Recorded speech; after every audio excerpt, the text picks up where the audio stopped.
কিরে শিখা, তোর ছেলে কত নম্বর পেল? 50% রে লাবণী। কেন, ছেলেকে কি একটু ভালো করে গাইড করিসনি? এত কম নাম্বার পেল। আমার ছেলে 91% করে পেয়ে পাশ করেছে। আমি খুশি, তবে আরেকটু ভালো পড়লে হয়তো 95% পেত। তারপর লাবণী দেবী ওনার ছেলেকে একটু গম্ভীর গলায় বললেন, রেজাল্ট মোটেও ভালো হয়নি, আরও ভালো করে পড়াশোনা করো, 95% আনতেই হবে এর পরের বারে, বুঝেছ? শিখা দেবী ও লাবণী দেবী দুজন বান্ধবী, দুজনই এসেছেন ছেলেদের রেজাল্ট আনতে। এরপর শিখা দেবী ওনার ছেলেকে বললেন, তুমি 50% এনেছ, খুব ভালো, আমি খুব খুশি হয়েছি। আমাদের সময় আমরা তো এত নম্বর পেতামই না। ছেলে তখন হেসে বলল, তোমরা 50% তুলতে পারোনি মা? দিয়ে খুব হাসতে থাকে। তারপর বলে, তুমি শুধু দেখো পরের বার আমি কত নম্বর আনি, আমি অনেক বেশি বেশি পড়ব। এরপর একদিন লাবণী দেবীর ছেলে তার ঠাকুমাকে বলে, তুমি আমার বইতে হাত দিয়েছ কেন? তুমি এই বইয়ের মূল্য কি বোঝো? তুমি তো পড়াশোনা জানো না। তখন ঠাকুমা বলে, দাদু ভাই, তোমার বইগুলো খুব সুন্দর, তাই দেখছিলাম, দেখলে কি কিছু ক্ষতি হবে? না, তুমি দেখবে না, যাও এখান থেকে, একদম আমার বইতে হাত দেবে না, অশিক্ষিত কোথাকার। এই সময় লাবণী দেবী ওইখানে চলে আসেন। উনি এসে ওনার ছেলেকে কিছু না বলে শাশুড়িকে বলতে থাকেন, যান আপনি এখান থেকে। ঠিকই তো বলেছে, কি বোঝেন আপনি এই পড়াশোনার ব্যাপারে? বয়স্ক মানুষটি কিছু না বলে মাথা নিচু করে চলে গেলেন।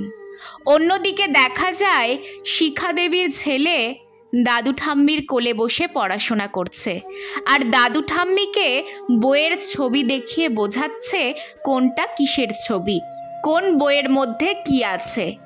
আর তার বদলে দাদু ঠাম্মির কাছে একটা দাবি করেছে, সেটা হলো তাকে একটা ভূতের গল্প শোনাতে হবে। এইভাবেই দুই বান্ধবীর ছেলে বড় হতে থাকে।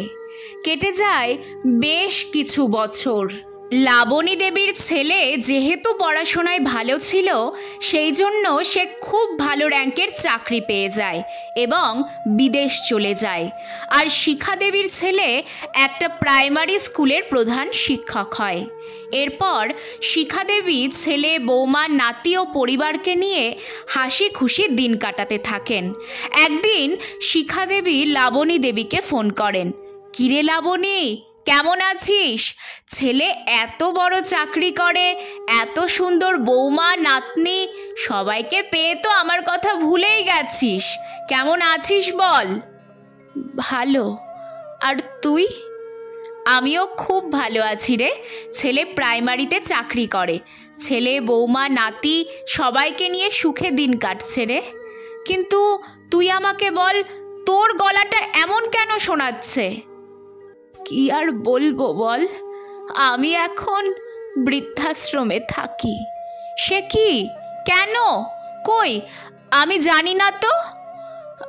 আমার মতো এত কম লেখাপড়া জানা মানুষকে নাকি বিদেশে মানায় না, তাই আমি এখন বৃদ্ধাশ্রমে থাকি।